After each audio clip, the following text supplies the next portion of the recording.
नमस्कार, आप देख रहे हैं जनमत की पुकार न्यूज और मैं आर.के. जायसवाल। आइए खबरों पर नजर डालते हैं। आम आदमी पार्टी के पंकज गुप्ता को ईडी द्वारा नोटिस दिया गया है। इस नोटिस के बाद आम आदमी पार्टी आग बबूला हो गई है और केंद्र सरकार पर निशाना साध रही है। नई दिल्ली से ब्यूरो रिपोर्ट। अब दिल्ली की हवा साफ रहने लगी है। हम सब दिल्ली वालों ने मिलकर 2 करोड़ दिल्ली वासियों ने मिलकर पिछले 5-6 साल के अंदर कई ऐसे कदम उठाए हैं जिसकी वजह से पूरा साल दिल्ली की हवा अब काफ़ी साफ रहती है। लेकिन अब अक्टूबर नवंबर आने वाला है। 10 अक्टूबर के आसपास से दिल्ली की हवा फिर से ख़राब होने लगेगी। 10 अक्टूबर से नवंबर के अंत तक लगभग दिल्ली की हवा फिर ख़राब हो जाती है और उसका बड़ा कारण है कि आसपास के कई राज्यों से पराली का धुआं, जो पराली जलाई जाती है उसका धुआं जो आता है, उसकी वजह से हवा दूषित होती है। अभी तक हम कहते थे कि सारी सरकारें एक दूसरे के ऊपर आरोप लगाती थी। राज्य सरकारें कहती थी केंद्र सरकार कुछ पैसा नहीं दे रही है, केंद्र सरकार कहती थी राज्य सरकार काम नहीं कर रही है। लेकिन एक दूसरे के ऊपर छीटाकशी करने से तो काम नहीं चलता ना, हमें समाधान निकालना है और दिल्ली सरकार समाधान निकालने पे विश्वास रखती है। पिछली साल दिल्ली सरकार ने समाधान निकाला। पूसा इंस्टीट्यूट ने एक बायो डिकम्पोजर बनाया है। ये बायो डिकम्पोजर क्या कहता है? पहले तो हम ये समझ लें कि पराली की समस्या क्या है। धान की फसल लगभग अक्टूबर के महीने में किसान काटता है। जो जब धान की फसल कटती है तो धान की फसल कटने के बाद इतना इतना तना उसका नीचे रह जाता है, उसको डंठल कह लीजिए, तना कह लीजिए, उतना रह जाता है, इतना इतना तना नीचे ज़मीन पे रह जाता है। इसको पराली कहते हैं। इसके बाद किसान को थोड़ा ही समय मिलता है, 20-25 दिन का समय मिलता है। उसके बाद उसे गेहूं की बुआई करनी होती है, तो समय बहुत कम होता है। इस समय के बीच में किसान को इस तने को, इस डंठल से मुक्ति पानी होती है। तो किसान क्या करता है?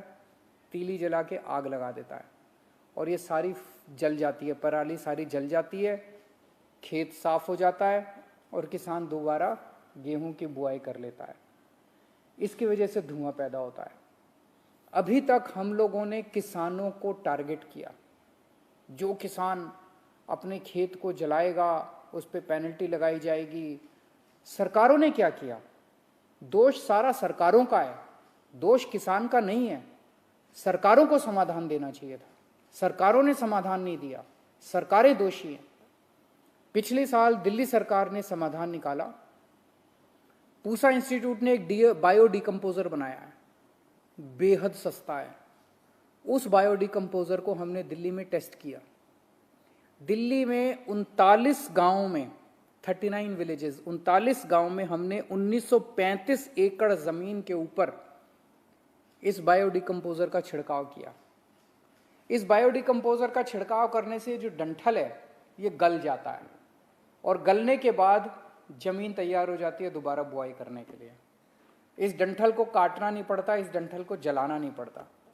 इसके शानदार नतीजे आए। तो दिल्ली सरकार के डेवलपमेंट डिपार्टमेंट ने उन सभी किसानों से बात की जिन्होंने इसको इस्तेमाल किया था। सब बेहद खुश थे। फिर हम लोगों ने, दिल्ली सरकार ने एक एयर क्वालिटी कमीशन बनाया है केंद्र सरकार ने, प्रदूषण से मुक्ति पाने के लिए। तो हमने एयर क्वालिटी कमीशन में एप्लीकेशन फाइल की। हमने कहा भाई दिल्ली ने अब समाधान दे दिया है। जैसे हमने दिल्ली सरकार में अपने सारे किसानों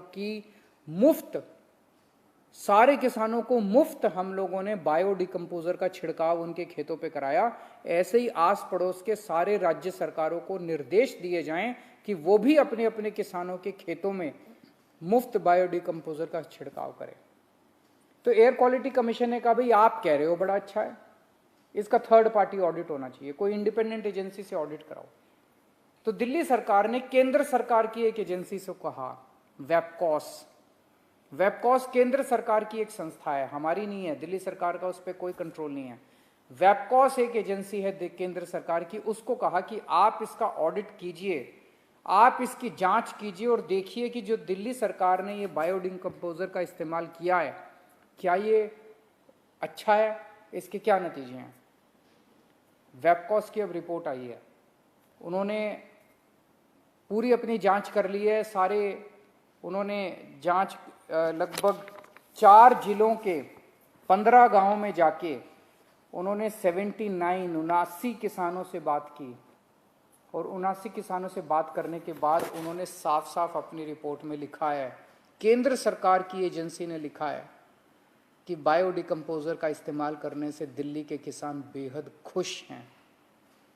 इसके जो नतीजे आए वो बड़े उत्साहवर्धक हैं। 90% किसानों ने कहा कि 15 से 20 दिनों के अंदर उनकी पराली गल गई और उनकी जमीन तैयार हो गई अगली गेहूं की फसल बोने के लिए। किसानों ने बताया कि पहले 6 से 7 बार, गेहूं बोने से पहले 6 से 7 बार खेतों की जुताई करनी पड़ती थी।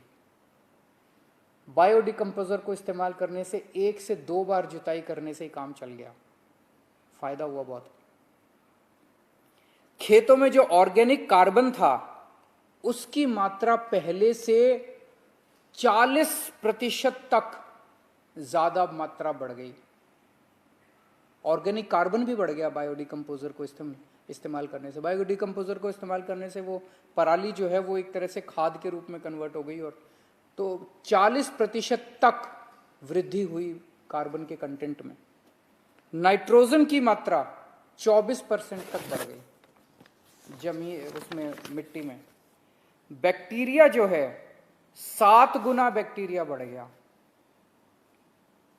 जो मिट्टी थी, मिट्टी के अंदर जो उपजाऊ बैक्टीरिया होता है जो उसमें फसल उगाने में मदद करता है, उसके अंदर बैक्टीरिया 7 गुना बढ़ गया। और फंगस जो है जो कि फायदा पहुंचाती है फसलों को, वो 3 गुना बढ़ गई।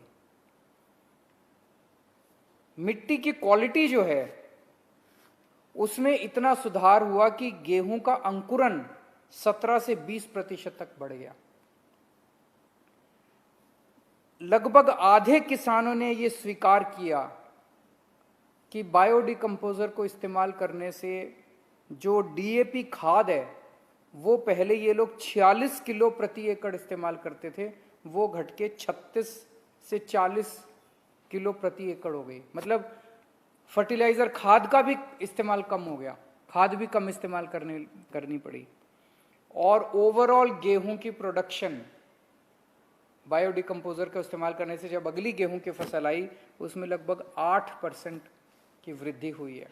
तो जैसे दिल्ली के किसान खुश हैं, अब दिल्ली के लोग खुश हैं, ऐसे ही आस पड़ोस के राज्यों के किसान भी खुश हो सकते हैं अगर वहाँ की राज्य सरकारें भी बायोडिकम्पोजर का इस्तेमाल करना चालू करें। अगर केंद्र सरकार राज्य सरकारों को बाधित करे कि वो भी करें। केंद्र सरकार से भी हमारी अपील है कि आप राज्य सरकारों को कहिए कि अभी तक तो हम कुछ कर नहीं सकते थे, अब तो कर सकते हैं, अब तो समाधान आ गया, अब तो सोल्यूशन है हमारे पास, अब तो कर सकते हैं। तो राज्य सरकारों को कहा जाए कि अब पराली के लिए मदद कीजिए किसानों की, सारे किसानों के बायोडिकम्पोजर सारे किसानों के खेतों में कि राज्य सरकार फ्री में छिड़काव कराए। इतना सस्ता कोई भी राज्य सरकार करा सकती है, वो फ्री में छिड़काव कराए सारी राज्य सरकारें। और अब पराली को जलाने की जरूरत नहीं है, अब कम से कम हम लोगों को, सब लोगों को प्रदूषण से मुक्ति मिलनी चाहिए। ये रिपोर्ट लेके मैं 1-2 दिन में समय लेके केंद्रीय पर्यावरण मंत्री जी से भी मिलने के लिए जाऊंगा और उनसे गुजारिश करूंगा कि वो व्यक्तिगत तौर पे इस मामले में दखल अंदाजी करें। नमस्कार, मैं आरके जायसवाल और आप देख रहे हैं जनमत की पुकार न्यूज। अगर आप जनमत की पुकार को यूट्यूब चैनल पर देख रहे हैं तो कृपया चैनल को सब्सक्राइब कर लें, या फेसबुक पर देख रहे हैं तो पेज को लाइक करें, फॉलो करें।